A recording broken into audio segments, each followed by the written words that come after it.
everyone, it's that nerd Ryan here, and today we're going to be talking about the top 5 most shocking Marvel Cinematic Universe. I do want to disclaim this though, I did shoot this after episode 4 of Falcon and the Winter Soldier, which did bring up this idea on its own. Now, like I said, there could be some change that I might have to add on last minute or make like an honorable mention, because to me this list is pretty set so far. But first, before we do that, I do want to mention, I want you guys to please like, comment, subscribe, and ring that bell. And make sure that you guys follow me on all my other social media down below. Anyways, let's get into the video. So, I'm going to be kind of counting down from 5 to 1. And just talking about why these scenes fit that way for me. So, number 5 is Bucky killing Howard and Maria Stark. Now, this was shocking to me in theaters, seeing that Bucky actually murdered Tony's parents, and that all accumulated to the line, "I don't care, he killed my mother," which that is such a heartbreaking line, and that really solidifies everything that Bucky's done. There's some great lines in that entire fight scene that leads after the reveal, like Tony asking if he remembers and Bucky saying he remembers everything. And it's just great to see how basically one of our heroes, one of our Golden Boy's best friends, had really lost control of himself and murdered another hero's family. And it was great to kind of see Tony get into that revenge mode and actually show that he cares about his parents. We do get to see a little bit more of him making up with his father in Endgame. However, this was the first time we kind of saw Tony actually care for his parents, which was another great factor into the scene. But just seeing that was what Mission Report, December 16th, 1991. It was so shocking. Like, I remember sitting in theaters and being like, okay, there's a car. What's so big about that? And then he gets the car and you're like, okay, yeah, we know Bucky's an assassin. What's the big deal?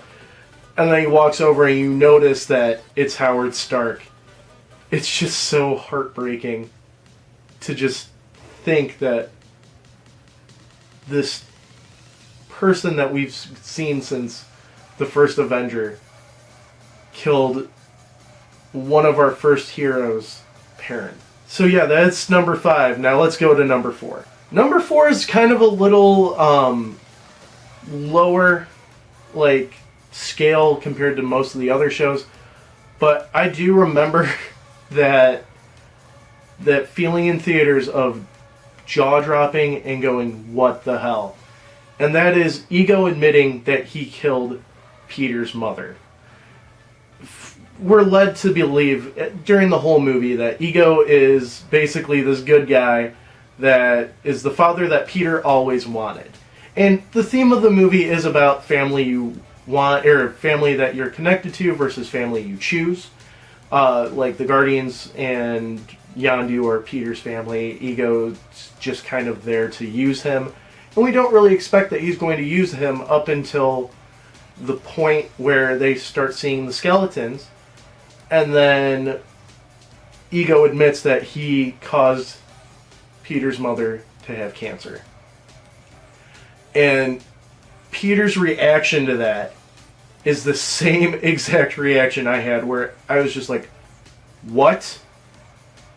And I was like visually pissed off in theaters because it was so upsetting just to see that this somebody that we thought was a great guy ended up being probably one of the worst people in the MCU. And I will give a hint, this isn't going to be the first time or last time we see a Russell on this list. But that is number 4 for me. Number 3 is Thanos winning. Now, for people that were born after 1980, or were too young to be able to see Empire Strikes Back in theaters. I feel that the ending of Infinity War was the same feeling that we had. That was the same feeling of the reveal of Darth Vader being Luke's father. Basically, up until this point, no matter what, the heroes always won. I mean, there might be some rough patches. Civil War, technically nobody won, but nobody lost, and we knew that eventually they'd all get back together. It wasn't that big of a deal in Civil War that there was truly no winner. But every other movie, the hero always won. There was always a victory, sort of epilogue and victory parade, if you will, of the hero's life getting better and everything like that. But then Infinity War happened. And I just remember sitting in theaters, shocked that it went that far. Mark Ruffalo did kind of accidentally spoil it, and we kind of had a feeling we knew where it was going when we knew that they would continue on in Avengers 4. Obviously, Endgame, we knew that it was Endgame, but back then, Avengers 4. And it's kind of just was still a shock. They subverted our expectations, which was a big theme that year, and just made us not know what was going to happen next. We basically lost everybody but the original 6, as well as Nebula and Rocket. And obviously we didn't know about Captain Marvel at the time, but seeing that we lost everybody was basically a shock. We didn't know what was going to happen with Ant-Man. We didn't know what was going to happen with Captain Marvel. We didn't even know about Clint. We did kind of have a feeling that Hawkeye survived because we knew that he was going to play a major role in Endgame, but everybody was sitting there for a whole year wondering what was going to happen next and how they were going to fix this. And it still holds to this day. There's still memes of it. And it's not because of all the new media either making fun of or bringing light to everybody coming back, but just because of the cultural impact of, and that's it. And even nowadays, at least for me, anytime someone snaps, it feels weird. It feels like they're referencing Endgame, even if it's just get snappy sort of thing. And it's that's how big that was for pop culture in 2018. Number 2 comes from Endgame. And I want to kind of reason why this is such a big shock. We knew that a lot of people's contracts were coming up, and we knew that we probably weren't going to see most of the same Avengers again after Endgame. However, we were told that there was going to be a Black Widow movie coming out basically right after Far From Home. Now, I know that was a lie because it still isn't out, but it's coming out soon. However, we knew that there was going to be a Black Widow movie coming out, which brought such shock that they were to kill Natasha Romanoff off. Now, we were led to believe that it probably was going to be Hawkeye in that, and that maybe the Hawkeye show coming out was going to be more of an origin story. We didn't really have the announcement yet that there was going to be Katie Bishop in it, or anything like that. All we knew was that there was going to be a Black Widow movie and a Hawkeye show. And come to that part, you know that when they were going to Vormir, that somebody wasn't going to come out. And actually, I was hoping that Clint was going to just rush Red Skull and push him off. But seeing the sacrifice that they both were trying to make, and I do feel it would have been more heartbreaking seeing Clint die to bring his family back. It was still more heartbreaking to see, basically, if you guys, I'm going to kind of do a quick plug here. If we've reached the point of 100 subscribers and you guys are subscribed to my Patreon, you notice in the Iron Man 2 commentary that I mentioned to Angie how Natasha started off as the pretty girl in class and everything, And then by Endgame, she's basically the mom of the Avengers. And at that point, you lose basically the mother of the entire team, and you see the fallout of how they all feel, and then you feel that way too, because it came at such a blindside due to the fact that we knew that within a year, 2 years, we'd be getting a movie about her. Finally, after so many years of wanting a Black Widow movie, we'd get it. And it would be after her victory on Endgame. And she's gone. Now, again, this was recorded and released before Black Widow came out, so we don't know if there's any plot twists on that.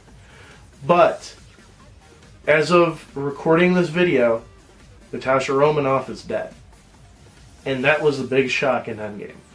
Of course, number one, the reason why I made this video, the reason that basically I call it the shield heard around the world, is a U.S. agent killing a flag smasher in cold blood.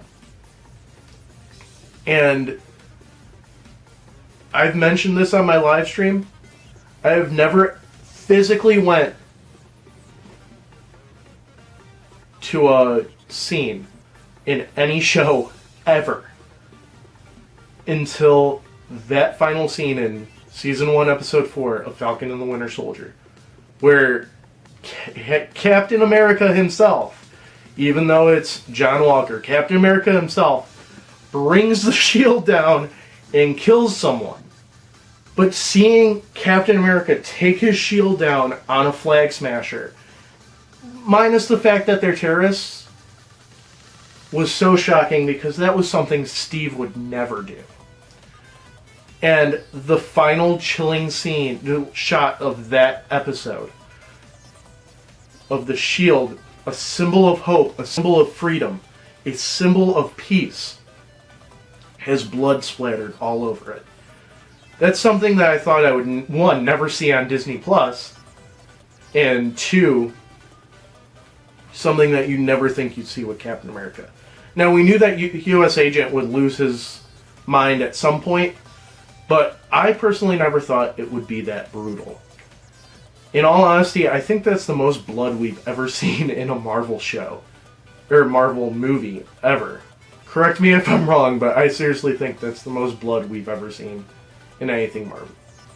So that's my list, guys. I hope you guys liked it. I hope you guys enjoyed. Be sure to leave a like, comment, and subscribe. Comment what you think the most shocking moment in the MCU is. And ring that bell. Also, if you go down in the description, all my social media is down there. So make sure you guys follow all of that for fun pictures, updates, and stuff like that. Alright, thank you guys for watching. And remember, we're all superheroes on the inside.